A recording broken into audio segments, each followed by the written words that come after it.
हमें माला का सहारा लेकर के अपने श्वासों में मंत्र को बसाना है। फिर ऐसे अनुराग से युक्त हो जाना है कि जैसे हम श्वास के बिना जी नहीं सकते, ऐसे हम राधा के बिना न जी सके। बात यहाँ पहुंचनी, ये कम वो तो मतलब बहिर्मुख वृत्ति में, फिर इसका धीरे धीरे हम अभ्यास अंतर्मुखता के करते हैं। जब अंतर्मुख वृत्ति हो जाती तो सही मानना, माला उठाने की इच्छा नहीं होती, सही मानना। और जहां एक माला ऐसे करो तो विक्षेप सा लगता है, जिनका प्रवेश है वो समझते होंगे।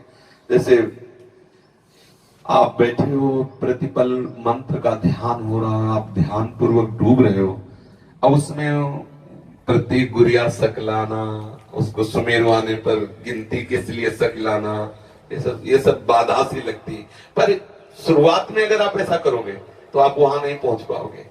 वहां तक पहुंचने के लिए ये सहयोगी है, मगर एक समय ऐसा आता है और ऐसा करना चाहिए। प्रत्येक साधक को कुछ समय तक बिना माला के मंत्राकार वृद्धि करने की चेष्टा करनी चाहिए। कभी आपका ये नासवान शरीर है, मान लो अंगुली टूट जाए, अंगूठा टूट जाए, ये नासवान है। अगर हमने केवल माला से अभ्यास किया तो हमारा भजन रुक जाएगा। ये अनुभव की बात कहते हैं। जैसे हमने 50 माला निज मंत्र का जप करने का नियम लिया, तो 50 के बाद जो मन है ना, वो कहता है आज का काम हो गया। वो अंदर से कहता है आज का काम हो गया, मतलब वो उस समय सावधानी से अलग होने लगता है। और जब हमें प्रतिपल उसका, अच्छा, जब हमारे हाथ में माला नहीं होगी तो हमें मंत्र चलाने में मुश्किल पड़ेगा और लगेगा माला चाहिए, क्योंकि अभ्यास आपने किया है। कई तरह का अभ्यास करके इसको मन को फंसाना चाहिए। जैसे मानो माला ही है तो हमें गिनती की जरूरत थोड़ी, ये माला चल तो रहा है, माला ही तो चल रहा है, अब बिल्कुल न गुरिया है न माला है। अरे इसको फंसाना ही तो है मन को, राधे श्याम राधे श्याम राधे श्याम। गणना में हमें किसी को बताना है क्या, राधे श्याम राधे श्याम। फिर धीरे धीरे इसको भी बंद कर दिया। आज्ञा चक्र में हम लिखते जाते हैं, बार बार नाम, बार बार नाम लिख रहे हैं। आंख खुला है तो बंद है तो बार बार नाम, एक एक मात्रा, एक एक अक्षर, उसमें हम डूब रहे हैं। अब देखो एकदम आपको एकदम रोमांच हो जाएगा, एकदम शीतलता है। जब मंत्र का तदाकार वृत्ति से 5 मिनट तदाकार हो जाए तो 24 घंटे के लिए बैटरी चार्ज। आप समझ लीजिए, ये मतलब अनुभव की 5 मिनट अगर डूब गए मंत्राकार वृत्ति में, कुछ याद नहीं रहा बाहर, तो 24 घंटे के लिए ऐसा आनंद दे देगा कि मंत्र अपने आप चलने लगेगा। अभी क्या होता है कि अंगुली में माला, जिह्वा पे नाम और वृत्ति बाहर, ये प्रारंभिक दशा में आवश्यक है। क्योंकि अगर हम प्रारंभिक दशा में केवल उसके ऊपर छोड़ देंगे तो विषयी मन वो कल्पना में फंसा देगा, नाम छूट जाएगा। प्रारंभिक दशा में बहुत सहयोगी माला है, माला भगवत स्वरूप है, पर एक स्थिति ऐसी आनी चाहिए कि हम बिना माला के भी भगवान नाम में, प्रियाजू के नाम में, प्रियाजू के रूप में हम डूबे।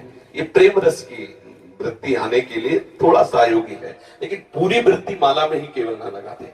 ये तो देखा गया है, अंगूठा दर्द करने लगा, अंगूठे में चोट लग गई तो बहुत विक्षिप्त है, भजन नहीं हो रहा। हमें ऐसी कमजोर स्थिति नहीं रखनी। जब हम गुरु कृपा से इस मार्ग में प्रारंभ में आए तो ये गुरुजनों से सुनने को मिला कि जितना जितना नाम जप करोगे रूप का प्रकाश होगा। तो लोभ गुरु के वचनों से जागृत हो गया। तो जो पूर्व में सदगुरुदेव भगवान थे, बड़े जप प्रधान महापुरुष थे, सन्यासी थे, पर बहुत प्रणव जप प्रधान थे। रात्रि के 2 बजे हम जैसे उठते तो देखते जप में बैठे हैं, और दिन में जैसे विश्राम करते तो टहलते हुए आ जाए, उठ बैठ। महाराज जी भी विश्राम कर रहे थे इसलिए लेट गए थे। नहीं, किसान को देखो, वो जंगलों में जैसे गंगा किनारे था ना, कहते किसान को देखो हल जोत रहा, एक अन्न प्राप्त करने के लिए वो विश्राम नहीं कर रहा और गया हल जोतने। तुम बाबा जी बनना चाहते हो इस समय पढ़े, चलो बैठो। और जब की और फिर उनके वचनों से लोभ हुआ कि नाम जब से, मंत्र जब से प्रभु का रूप आने लगता है तो कहीं ना कहीं आकर्षण तो होता है, तभी इस मार्ग में कोई कदम रखता है। अब उसको अब अगर कोई चू भी बोले तो विक्षेप पड़े।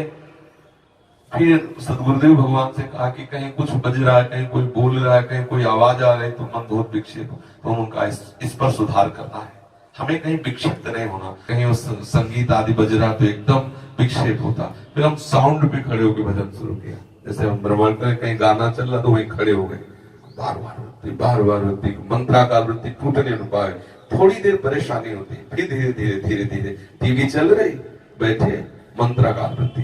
उसका चित्र आकर्षित न कर पाए, उसका शब्द आकर्षित न कर पाए, पर समाज है वो हल्ला मचा, खड़े हो गए बाजार में थोड़ी देर, मंत्राकार होते धीरे धीरे धीरे सब जगह पास हो गए। ये जैसे ट्रेनिंग दी जाती है ना, देखो जवान की, बिना युद्ध के वो सैकड़ों गोलियां बरसाता रहता, क्योंकि उसको अभ्यास चाहिए ना। तो हमको भी तो युद्ध करना है। न जाने कितनी प्रतिकूलता है कि कोई गाली बक रहा है, कोई समाज की भीड़ है, कोई मनोरंजन के गाने गाए जा रहे हैं, कहीं कोई कुछ तो हम हर लुभावने और भयावने दोनों स्थिति में नाम को ऐसा दृढ़ कर ले, किसी भी स्थिति में नाम ना। अब समस्या थी जैसे कोई आया तो बात कर रहा है तो बहुत अंदर जलन होती, ये कब जाए हम नाम, मतलब तो लगा कि ऐसे नहीं, इसका भी सुधार होना चाहिए। तो जैसे सामने वाला बोल रहा है, उसके चेहरे पर बार बार नाम का चित्रण कर रहे हैं, देखा वो समझ रहा है बाबा बहुत प्यार से देख रहे हैं, हम तो नहीं देख रहे हैं, अपना काम कर रहे हैं, और वो बार बार नाम उसके बीच में बोल दिया हाँ अच्छा, और फिर नाम को चला रहे, बड़ा आनंद आने लगा। आधा घंटा वो बात हुई, लेकिन अब आधा घंटा विस्मरण नहीं हुआ।